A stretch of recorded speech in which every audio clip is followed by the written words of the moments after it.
On pense connaître le cacao, ce parfum doux et amer qui traverse les continents et qui finit sa course dans nos tasses, nos desserts, nos souvenirs d'enfance. Mais derrière ce goût familier se cache un mystère que très peu de personnes connaissent. Un mystère qui prend racine en Côte d'Ivoire. Au cœur d'un pays où le cacao n'est pas seulement une culture, mais une identité, une force, une tradition. Pourtant, parmi tous les cacaos du monde, le cacao ivoirien possède une particularité intrigante, une signature, une intensité que personne ne parvient tout à fait à expliquer. Un goût que les experts décrivent comme plus profond, plus rond, plus dense. Comme si la fève portait en elle quelque chose de plus ancien que la simple plante. Un secret que la science tente encore de comprendre. Alors, d'où vient réellement le goût unique du cacao ivoirien? Et pourquoi les analyses modernes n'arrivent-elles pas à percer entièrement son mystère? Plongeons ensemble dans un voyage où la nature, le climat, la terre et les traditions humaines s'unissent pour créer un parfum qui semble défier toutes les règles connues. Voici le mystère du cacao ivoirien. Une fève différente des autres. Tout commence dans les plantations. Des milliers d'hectares, bordés d'arbres immenses, où la lumière filtre à travers les feuilles comme une pluie de soleil. Ici, rien ne paraît extraordinaire. Le cacao pousse, mûrit, puis est récolté comme partout ailleurs. Et pourtant, dès la première observation, on remarque une nuance subtile. La fève ivoirienne possède une densité légèrement supérieure à la moyenne. Un détail minuscule, mais suffisant pour intriguer les chercheurs. Certains pensent que cette densité influence la manière dont les arômes se forment dans la pulpe. D'autres évoquent la composition minérale du sol. D'autres encore parlent d'une microflore unique, des micro-organismes invisibles qui jouent un rôle essentiel dans la fermentation du cacao. Mais aucune théorie, à ce jour, ne parvient à expliquer parfaitement la signature aromatique ivoirienne. Un goût puissant, à la fois fruité, boisé, parfois presque floral, et surtout d'une cohérence surprenante d'un village à l'autre, d'une région à l'autre. Comme si la terre elle-même transmettait une empreinte, une mémoire, une essence. Le secret du sol rouge. Un élément revient souvent, le sol. Un sol rouge, chargé en fer, carbonate et minéraux rares. Les botanistes l'affirment, le sol influence la plante influence la fève, et la fève influence le goût. Mais en Côte d'Ivoire, il existe une combinaison presque parfaite entre ce sol rouge et l'humidité de l'air, un équilibre fragile, comme une recette naturelle née du hasard.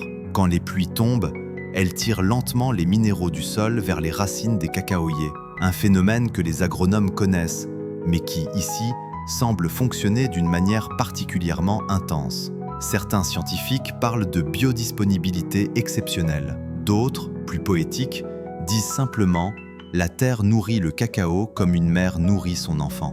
Mais même cette explication ne suffit pas à comprendre la précision aromatique du cacao ivoirien. La fermentation, l'alchimie invisible. Le véritable secret du cacao ne se trouve pas seulement dans la plante. Il se trouve dans ce qui se passe après la récolte, la fermentation. Un moment crucial où la pulpe blanche qui entoure la fève se décompose lentement, libérant des composés aromatiques qui vont donner son goût final au chocolat. Et c'est là, dans ces caisses de bois, sous la chaleur, au cœur d'un processus vivant, que le mystère ivoirien opère. Car en Côte d'Ivoire, des études ont montré que la fermentation s'effectue à des températures légèrement supérieures à celles des autres pays producteurs. Une différence de quelques degrés seulement, mais qui transforme profondément la structure chimique de la fève. On y trouve des levures locales, des bactéries naturelles et des micro-organismes que l'on ne retrouve nulle part ailleurs, comme une signature biologique gravée dans l'air même de la Côte d'Ivoire. Pour certains chercheurs, c'est cette microflore unique qui crée le goût particulier du cacao ivoirien. Un goût impossible à reproduire dans un autre pays. Mais une question demeure. Si c'était si simple, pourquoi ne peut-on toujours pas isoler la molécule précise responsable de cette saveur? Le rôle invisible du climat. Le climat ivoirien possède une caractéristique rare dans le monde tropical. Une alternance parfaite entre humidité, chaleur et brume matinale. Un cycle qui influence profondément le développement aromatique de la fève. Lorsque les températures chutent légèrement à l'aube, La plante ralentit son métabolisme. Lorsque le soleil revient, elle libère de nouvelles molécules internes. Une respiration naturelle, sur 24 heures, que les cacaoyers ivoiriens semblent particulièrement bien exploiter. Les experts parlent de rythme photobiologique, un terme scientifique pour décrire ce que les planteurs observent depuis des générations. Ils disent simplement « le climat ici donne un goût spécial ». Une tradition humaine irremplaçable.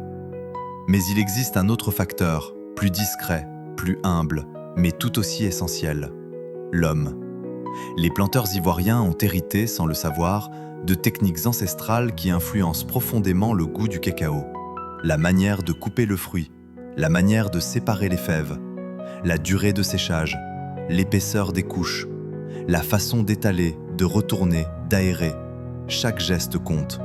Et depuis des décennies, ces gestes se répètent jour après jour, année après année. Une précision qui équivaut, dans le monde moderne, à de la science pure. Pourtant, même avec toutes ces explications, quelque chose manque encore, une pièce du puzzle, une clé. Car malgré toutes les analyses, tous les tests, toutes les recherches, le goût du cacao ivoirien reste impossible à reproduire artificiellement. Comme si quelque chose échappait encore aux outils modernes. Le mystère non résolu. Alors, qu'est-ce qui donne réellement au cacao ivoirien ce goût unique au monde? Est-ce la plante, le sol, la chaleur, la fermentation, le climat, les traditions humaines, ou un mélange de tout cela? Les scientifiques se divisent, les planteurs sourient, et le mystère demeure. Peut-être que c'est la nature qui a décidé d'offrir ce trésor à la Côte d'Ivoire.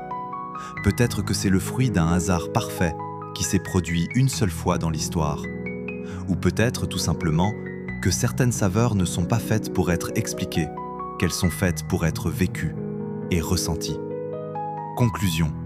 Le cacao ivoirien n'est pas seulement un produit, c'est un héritage, un mystère vivant, une histoire que la science n'a pas encore entièrement écrite.